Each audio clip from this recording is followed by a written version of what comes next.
23,000 পরীক্ষার্থীকে গণহারে ফেল করানো হয়েছে। একটা মানুষকে জাজমেন্ট করতে, বিবেচনা করার জন্য যে সময়টুকু প্রয়োজন, যে যথার্থভাবে তাদেরকে জিজ্ঞাসাবাদ করার প্রয়োজন, তার কোনো নীতিমালাই এনটিআরসি ভাইবা ফলো করেনি।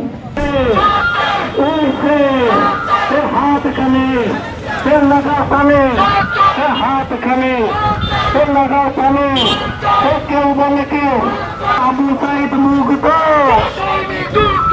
আমার সোনার বাংলা। আমরা প্রিলিমিনারিতে পাস করেছি, লিখিত পাস করেছি 200 মার্কের পরীক্ষায় একজন প্রার্থী, তারপরেও কি যোগ্য নয়? এরপরে আসেন ভাইবার তাদের যে নীতিমালা, 12 নম্বরের সার্টিফিকেট, সেই 12 নম্বরের সার্টিফিকেটেও আমাদের অনেকেরই বিভিন্ন ধরনের নম্বর রয়েছে। যাদের প্রথম শ্রেণীতে উত্তীর্ণ তারা 20 পেয়েছে। এবার সর্বশেষ যে প্রশ্ন 8 মার্কসের ভাইবা, এই 8 মার্কসের ভাইবাতে আমাদের প্রায় 20,000কে ফেল করানো হয়েছে। কিন্তু প্রশ্নটা ফেলেন নয়, প্রশ্নটা হচ্ছে সেই ভাইবা বোর্ডের জ্যোতিষীদের, যারা জ্যোতির্বিদ্যার মাধ্যমে এই ভাইবা বোর্ডে কি করেছে, পরীক্ষার্থী বা শিক্ষক উত্তীর্ণ করেছে। একটা ভাইবা বোর্ড যারা ভাইবা নিয়েছে তারা তাদেরকে বা এনটিআরসির কর্মকর্তারা বলেছে ভাইবা বোর্ডে যারা ছিল তারা যোগ্যতা সম্পন্ন। এটা আমরাও মানি তারা যোগ্যতা সম্পন্ন, কিন্তু যোগ্যতা সম্পন্ন ফ্যাসিস্ট সরকার গত 16 বছরে এই দেশটাকে কিভাবে ধ্বংস করেছে তা কিন্তু আমরা সবাই জানি। আজকে এই লটারির এবং জ্যোতির্বিদ্যার মাধ্যমে যে ভাইবাটা নেওয়া হয়েছে তার আসলে কোনো যৌক্তিকতা নেই। এই অযৌক্তিক ভাইবার বিরুদ্ধে আমাদের আসলে আন্দোলনটা। কিভাবে এই ভাইবাটা অযৌক্তিক? একটা মানুষকে 1 থেকে 2 মিনিটের মধ্যে সে কি করে ফেলেছে, জিজ্ঞেস করে ফেলেছে। এই 2 মিনিটের মধ্যে সে সার্টিফিকেট চেক করেছে, এরপরে 1টা 2টা 3টা প্রশ্ন করে তাদেরকে যাচাই বাছাই করা শেষ।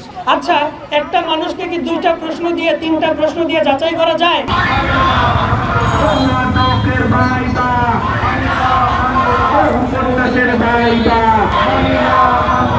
আমরা 18তম নিবন্ধন ভাইবা বঞ্চিত প্রার্থীরা এখানে আমরা একত্রিত হয়েছি।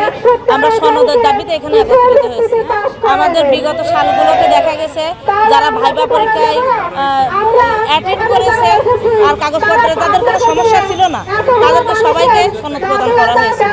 আর বিগত বছরগুলোতে সনদে ভাইবার একটা মার্ক যুক্ত ছিল, এবছর সনদে কোনো ভাইবার মার্ক যুক্ত হয়নি। যে নাম্বার সনদে সার্টিফিকেট যুক্ত হয় না সেই নাম্বারের পরিপ্রেক্ষিতে আমাদেরকে কেন ফেল করানো হলো? 23,000 পরীক্ষার্থীকে গণহারে ফেল করানো হয়েছে। বিগত বছরগুলোতে দেখা গেছে 95-97% পর্যন্ত পাশের হার ছিল, কিন্তু এবছর দেখা গেছে 72%, সাবজেক্ট ভেদে 60%, 62% পাস করেছে। এই পর্যাপ্ত পরিমাণ পোস্ট খালি থাকার পরও আমাদেরকে কেন বৈষম্যমূলকভাবে ফেল করানো হলো?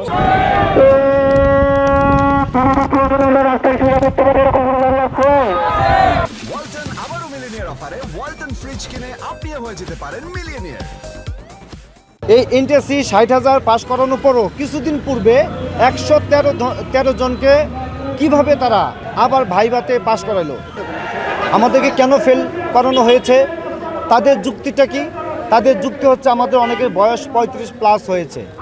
আমরা বলবো এই এনটিআরসি দীর্ঘ 8 মাস ভাইভা পরীক্ষা নিয়েছে, যার ফলে অনেকের বয়স 35+ হয়ে গেছে।